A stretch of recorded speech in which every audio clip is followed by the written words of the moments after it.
Hello, everyone, and welcome to week 8 of English 306 Business Writing. I first want to say I really enjoyed the conferences I had with each of you. There were some technical difficulties here and there, but I feel like we made it work.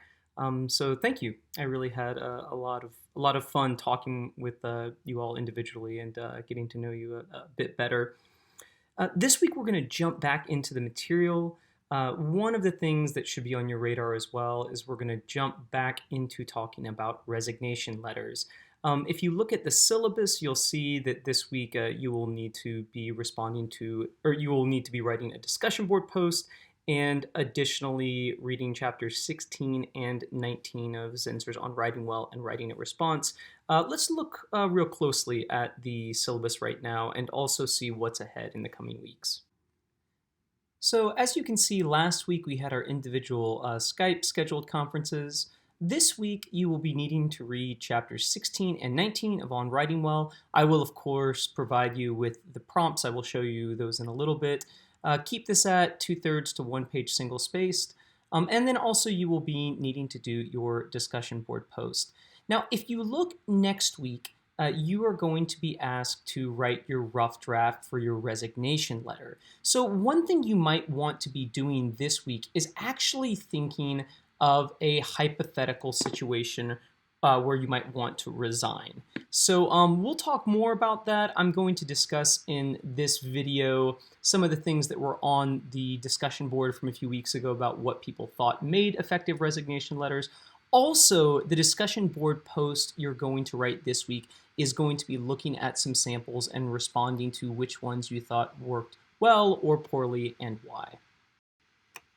I'd like to talk a little bit now about the chapters you'll be reading, chapters 16 and 19 of William Zinsser's On Writing Well. So chapter 16 to me is in some sense the most pertinent chapter we'll probably read during this time. And as you can see, it's because this chapter is specifically about business writing or writing in the context of business. I find this chapter interesting for several reasons, one of which I think is fascinating is that Zinsser in this is trying to push back a little bit against the idea that writing in context of business always has to be stiff and stuffy and not sort of human or entertaining or make it sound like there's a person behind the writing. So keep that in mind as you're reading, and I will show you the prompt in just a little bit on that. The next chapter you're going to be reading, 19, is on humor. One thing I'll say about humor is that, in my experience as a writer, humor is actually very difficult to do in writing form. If you think about things like stand-up comedy or TV shows, a lot of the time what makes something humorous is not just what's being communicated, but how, and having visuals and sound and those sorts of things. So humor, I think, can be really effective in writing, but I think it's hard. Zinsser also gives humor a lot of credit for being something that can be powerful in writing if you know how to do it well. So we'll be looking at that as well. Let me now turn to the prompt so you can see exactly what I'm wanting you to write in your response. So these are your two prompts with quite a bit of instructions, actually. In chapter 16, Zinsser frames effective business writing as needing to be humanized and, to some extent, personal. For instance, he claims just because people work for an institution, they don't have to write like one. Institutions can be warmed up. I'm curious about to what extent do you agree with these ideas of Zinsser's and why? Also, Zinsser offers several examples, some of them his own, some not, of how to make writing in a business context livelier and more personal. Pick one example you find compelling and offer analysis for what you think makes this example effective or ineffective. So that's for chapter 16. For chapter 19, I'd like you to respond to this. In chapter 19, rather than simply dismissing humor, Zinsser argues for it being a potentially effective tool in writing, even having the capacity to critique social norms and faulty arguments. Should we give humor in writing this much credit? Why or why not? In this response, I'd like you to use at least one example from the text. Let's transition now to talking about resignation letters. And again, we had conferences in between the last time we talked about it, so this may seem like something that's a bit distant, but let's jump back into it. So I looked through the discussion board and looked at what people wrote about what they thought made an effective resignation letter. There were lots of things I thought that were quite insightful. One of the main things was that no matter what, no matter even what the context is, you're probably going to want to include a specific date for when you're leaving. This might be surprising too, given that it could be something so easily overlooked. For people that have had work experience, the general rule of thumb is having at least a 2 weeks notice as well. However, depending upon the job you're working for, that might be flexible. There's some context. But as you're writing your resignation letter, consider actually the timing of when you give it and offer it. Is that going to be a month before you actually choose to leave your position? A couple weeks, 1 week? It depends on the context, but that's something to consider. Another thing I thought was really good that is a general good rule of thumb for writing a resignation letter is having clear reasons why you're leaving. This actually can inform the people who are reading it, oh, okay, that makes sense, and it gives a good sense to them of the reasoning behind it. Now, some other things that tend to be quite important in resignation letters that people noted are having a professional tone, which can be very important.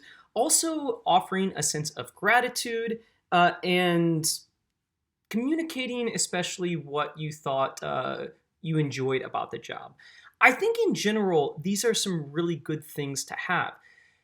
Something to consider when you're writing a resignation letter is that although you might be leaving this position, in the business world and in certain contexts, there may be an extent to which you might still be in contact or need to be in contact with your past employment. You might be looking later for actual recommendation letters. You might also, and this happens to people sometimes, they leave a work position for a while, work in a different area, and then maybe a new job position actually comes in that employment and they're looking for it, and you want to be on good terms, right? Now, there can be some exceptions to this depending upon your context. Let's say you're in a job and there actually is something over the years that has actually kind of really bothered you about management or something like that. It might be a good moral action to communicate. Part of my leaving behind this was that there was this issue to help future employees, or hopefully if there's good management in the work that you're doing, they'll recognize to make that as a change. So there is room, I think, to point out critiques and to actually state why you're leaving something, especially if you feel like there's kind of some moral issues behind why you're leaving a position. I would say just be careful when you're doing that and make sure the context warrants it. Finally, something I would say that is kind of across the board important for resignation letters is Zinsser's rules. Take out clutter, make sure there's a humane tone behind it, have brevity and clarity, and simplify when you can. Also, grammar and punctuation are going to be very important because even if you are offering some critique or some criticism, professionalism is important. For your discussion board post then, what I'm actually going to have you do is go under content, and I have 4 resignation letter samples for you. They're very different. In fact, one of them is even not a resignation letter from a job, but from a board position. So if you want to be creative and do something like that, I'm really open to it. Essentially, I'm not going to show you the visual of the prompt because I'll show you that later when we actually look online how to do it. But what I'm going to want you to do is look at each one of the examples and on the discussion board, analyze each one, giving specific detail of what you thought worked well in it and what you thought didn't. Let's now look specifically about what you will be turning in and how exactly you will turn it in online. So the first thing that we talked about in this video is chapters 16 and 19, which you will read and write a response.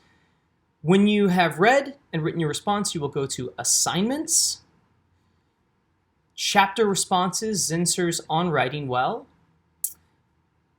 and right here, there's the prompt. I'm not going to read it again because I read it earlier. You will click right here and browse my computer, upload your document, right? So the second thing that we talked about is your discussion board post. For your discussion board post, you are going to need to read 4 sample resignation letters. If you go to course content right here, sample resignation letters, week 8, click on this. There will be the 4 resignation letters right here. Read each one of these. And then after you've read them, you're going to respond to the prompt on the discussion board.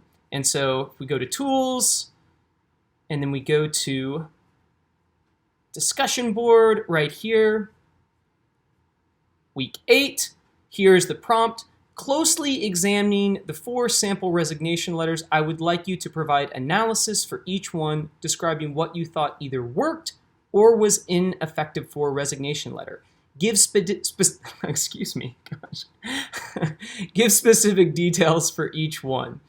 So yeah, you'll just click on that and then on the discussion board, write that.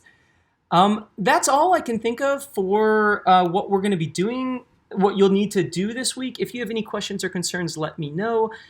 You might want to start thinking through what you will write a resignation letter for, some context, things like that.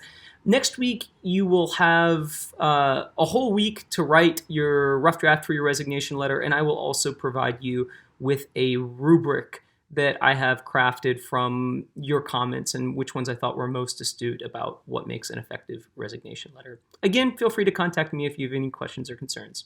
Thank you, and have a wonderful week.